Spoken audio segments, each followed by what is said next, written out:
பேரறிவாளனை 161வது சட்டப்பிரிவை பயன்படுத்தி விடுதலை செய்ய வேண்டும் என ஆளுநருக்கு மனு அனுப்பியிருப்பதாக பேரறிவாளனின் வழக்கறிஞர் பிரபு தெரிவித்தார். ராஜீவ்காந்தி கொலை வழக்கில் கைது செய்யப்பட்டு வேலூர் சிறையில் அடைக்கப்பட்டுள்ள பேரறிவாளனை அவரது வழக்கறிஞர் பிரபு இன்று நேரில் சந்தித்தார். பின்னர் அவர் செய்தியாளர்களிடம் பேசுகையில், பேரறிவாளனின் தாயாரின் வயதை குறிப்பிட்டும் சிபிஐ அதிகாரி தியாகராஜன் மேற்கொண்ட விசாரணையை குறிப்பிட்டும் ஆளுநருக்கு கடிதம் அனுப்பப்பட்டுள்ளது என்றார்.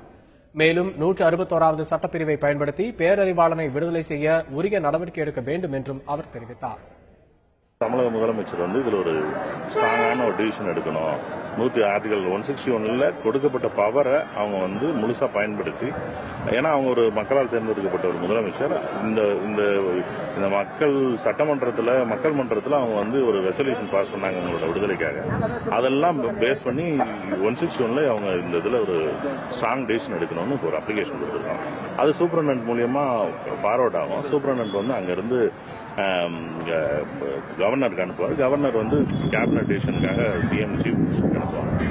திருப்பியும் அவங்க சீஃப் மினிஸ்டர் கேபினட் டிசிஷன் எடுத்து அவங்களுக்கு அனுப்பிச்சாங்கன்னா அதுக்கப்புறம் சில ப்ராசஸ் இருக்கு. அது ஒரு அட்மினிஸ்ட்ரேட்டிவ் ப்ராசஸ் இருக்கு. அது முடிச்சதுக்கு அப்புறம் அதுக்கு ஒரு நல்ல முடிவு வரும்னு இருக்கும்.